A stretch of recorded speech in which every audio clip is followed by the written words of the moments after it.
E você de casa faz o seguinte, fica observando o que eu tô falando, porque eu acho que você já sentiu isso pelo menos em alguma vez. Você de casa já ouviu falar sobre brain rot? O uso constante de smartphones, computadores, tablets expõe o nosso cérebro a uma sobrecarga de conteúdo superficial, que podem com o tempo levar à atrofia das nossas capacidades cognitivas. Como consequência, o indivíduo passa a enfrentar dificuldades de concentração, diminuição da criatividade, fadiga mental e aumento de sintomas de ansiedade, depressão. Trocando em miúdos, brain rot significa podridão cerebral. Para entender melhor o assunto, a gente recebe aqui no estúdio a psiquiatra doutora Flávia Sano e o psicólogo Paulo Siqueira. Sejam muito bem-vindos, meus queridos. Boa tarde! Sejam bem-vindos. Que saudade de você! Que saudade! Seja bem-vinda! Obrigada! Tudo bem, meu amigo? Ave, saudade! Tudo bem! Sejam bem-vindos! Obrigado! Sabe quando eu vi, né, essa palavra do ano, né? Eu falei assim, gente, como assim? Palavra do ano e é algo ruim, não era bom, né? Não era um prêmio, né? Não era um Oscar. E aí, quando você entende o resultado, né, o que ela significa, eu comecei a parar exatamente e pensar quanto tempo eu estava ficando na frente do meu celular e o que eu estava ganhando com isso. E eu queria que vocês contassem primeiro pra gente como seduz, né? A gente ficar em frente ao celular, de repente você tá vendo um meme, você tá vendo uma coisa, você tá rindo, e aquilo parece gostoso e saudável. Eu queria que vocês começassem a falar um pouquinho pra gente dessa rotina que a gente acha que tá num momento de entretenimento e de repente isso pode começar a piorar. Então, Viane, é interessante que no consultório tem aparecido muitos pacientes se queixando de alteração de concentração e memória. E aí você vai conversar com eles e, nossa, não tem idade ainda para ser Alzheimer, para ser um processo demencial. Mas também não tem um histórico que fecha um TDAH, por exemplo. E assim, de uma maneira inconsciente, eu sempre falava, olha, eu acho que a tecnologia, um excesso muito grande de sobrecarga de informações, tudo que está vindo. Mas aí quando veio essa palavra e esse conceito, ele acaba fechando tudo. Porque assim, acho que uns 80% dos pacientes se queixam realmente de concentração, de memória, de fadiga mental. Mas assim, falando do que você perguntou em relação ao que leva, por exemplo, essa sedução, né? É um mecanismo de recompensa, é nosso mecanismo de dopamina, que a gente fala que é o circuito do prazer. Então, assim, você ficar o tempo todo recebendo mensagens curtas, prazerosas, rápidas, fáceis, que não dão estímulo para você, não te desafia você a pensar, a raciocinar, isso, teoricamente, no primeiro momento, parece ser algo positivo, que vai descansar, mas na verdade, hoje a gente sabe que o brain rot, né, é algo que desgasta a mente e leva a um colapso mesmo, uma atrofia mental, um empobrecimento mental. Mas assim, começa tudo numa sedução mesmo, em algo, né, que te traz e te seduz para não parar de assistir. É interessante que não é um diagnóstico, né? Assim, não. Um CID, mas que a gente vê assim, presente no consultório, né? No meu caso, nas terapias. A mudança de hábito dessa geração, que não é só da geração dos mais novos. É muito engraçado que às vezes a gente atende um adolescente, aí eu falo, seu pai, né, estava conversando comigo, falando sobre a questão de você ficar muito tempo no celular. Mas meu pai e minha mãe também não saem do celular, fica lá o tempo todo. Então a gente percebe que é uma questão que tem afetado não só uma geração, mas todas as gerações que estão vivendo agora, né? É uma realidade. E seduz mesmo, né? Porque isso que você falou é informação rápida. As pessoas hoje, elas não têm mais aquela coisa de ler algo.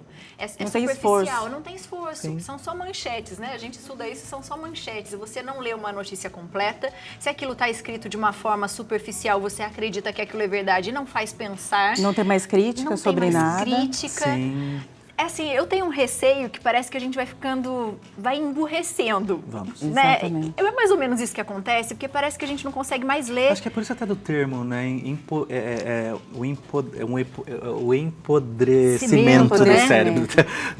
Porque realmente vai atrofiando, porque você não vê fonte. Você não abre, como você falou, você não abre um link.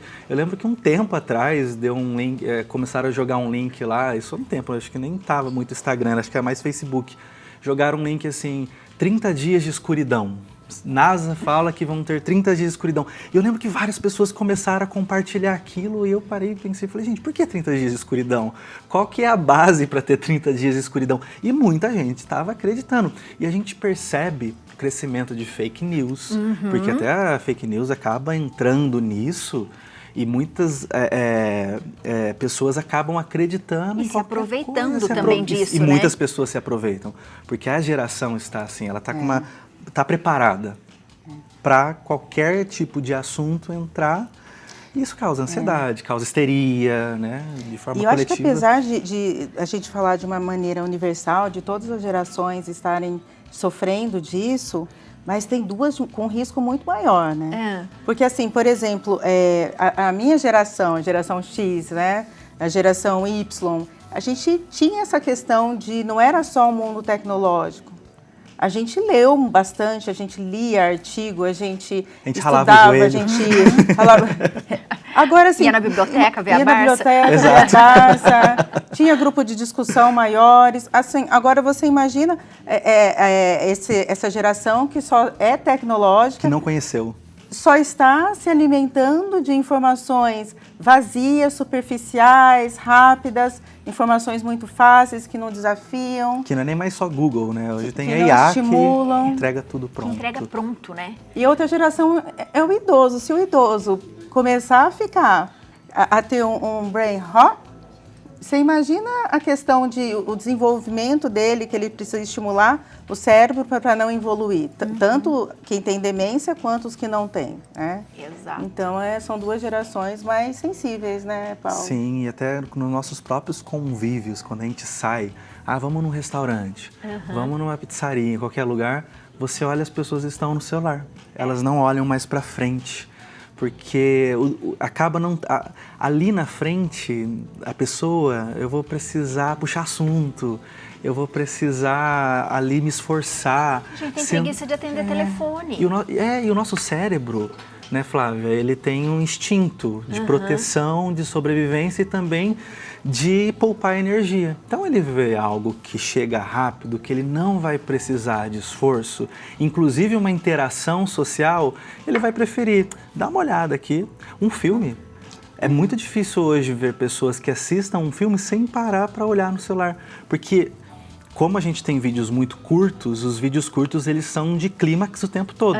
Todo tempo tem uma coisa. O momento certo, exato. Aí você chega um né? filme que tem aquele momento que dentro do enredo precisa ter aquele momento mais calmo para o clímax ter sentido, é o momento que você pega no celular, é o momento que você vai ver uma mensagem, às vezes nem precisa ver nada, e às vezes a pessoa está lá perdida, não sei se vocês já perceberam, às vezes a gente abre o celular e fala, nossa, por que eu abri o celular? Não sabe nem o porquê, né?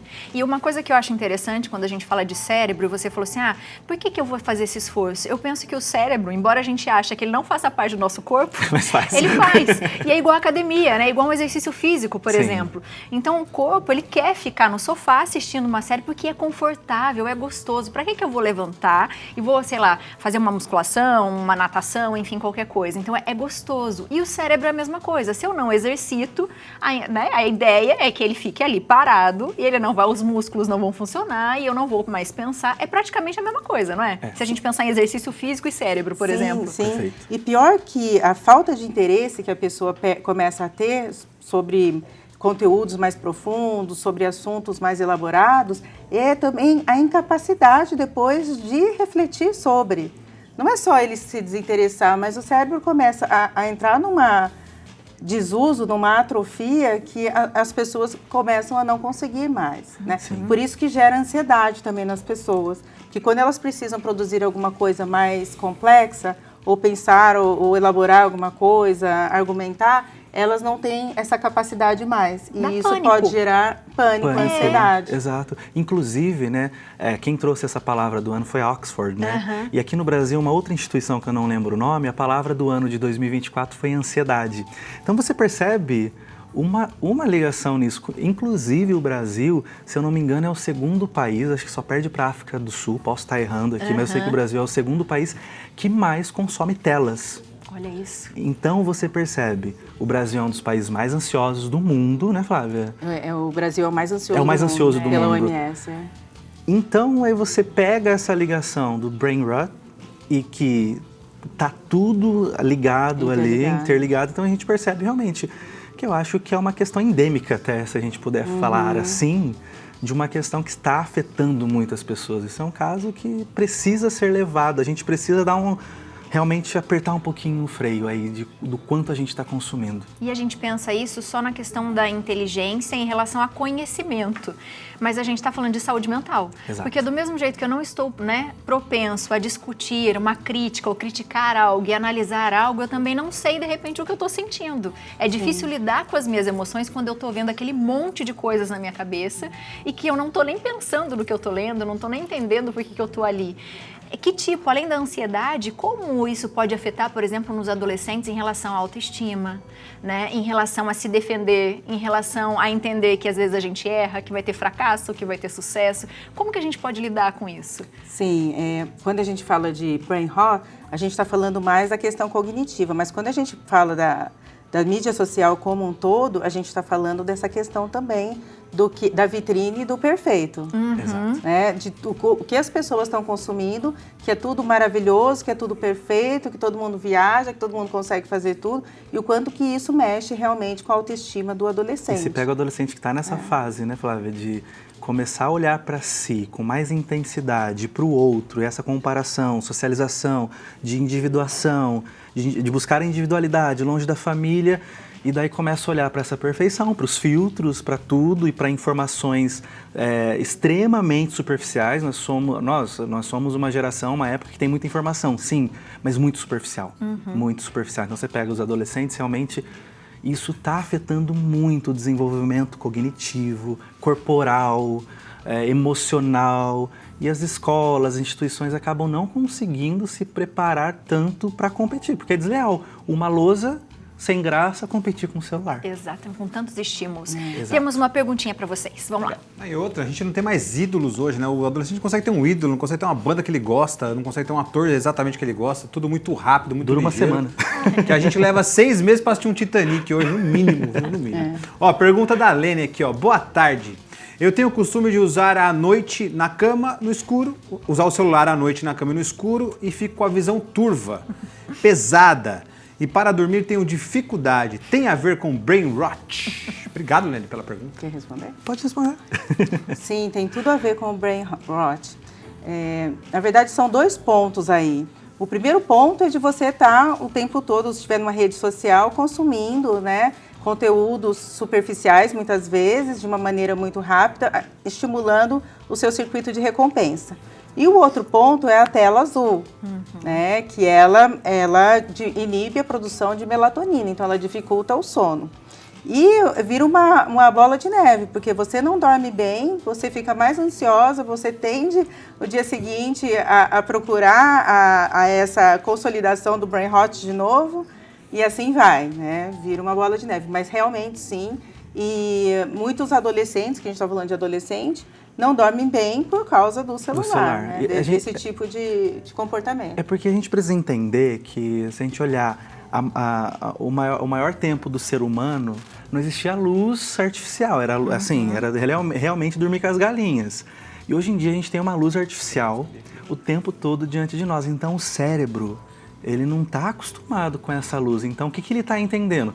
Ainda tem luz, não vou produzir melatonina. Então vamos ficar acordado. Vamos ficar acordado. E outra coisa, o nosso cérebro, ele não tem capacidade para nosso cérebro é maravilhoso, mas para tanta informação... Não, cansa. Cansa. Você já pegou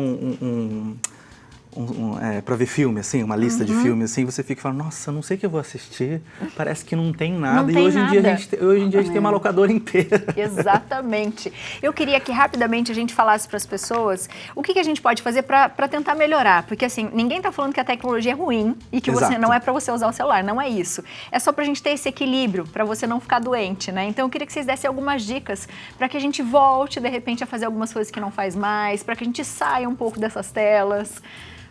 Eu acho que é se desafiar, como você falou, é igual a academia. A gente vai precisar se esforçar, não tem como. Então, assim, procure atividades que você vai sair da tela. Então, assim, limite, coloque tempos. Então, assim, eu vou usar o celular desse período a esse período. Nos outros períodos eu vou procurar coisas que eu não estou ali na tela o tempo todo. vou ler um livro, vou sair com os amigos. Quando eu saio com os amigos, faz um combinado com eles. Olha, a gente vai sair, mas aqui o desafio é ninguém pegar no celular, não pode pegar no celular. Isso dá muito certo, você vai estimulando a criatividade. Nós temos uma área do nosso cérebro que dá criatividade, que precisa ser estimulada, e isso a gente se dá no trabalho, no convívio, na conversa. Ah, Paulo, mas eu trabalho o dia inteiro com o celular, eu preciso estar com o celular. Sim, mas quando você chegar na sua casa, coloca um limite, não precisa responder o cliente, o patrão, por mais que seja difícil, mas a gente precisa colocar o limite, senão a gente vai adoecer, né? Sim, se desafiar, procurar hobbies diferentes, procurar atividades diferentes, fazer cursos ou procurar realmente colocar a mente num desafio, num desenvolvimento que tenha sentido, que tenha significado, que vai fazer uma diferença na vida. Que vai tirar dessa atrofia, Que né? vai tirar você dessa atrofia. Vamos expandir, minha gente. Vamos expandir. Sejam sempre muito bem-vindos. Voltem Obrigado, sempre. Você de casa, aproveita para segui-los. @doutora Flávia Sano tá aparecendo para você aí. E o @psi Paulo Siqueira aparecendo para você também aí na tela, que eles respondem tudo para vocês depois, viu? Qualquer dúvida. Com certeza. Beijos. Beijo. Obrigada, Beijo, meus beijo, queridos. Beijo.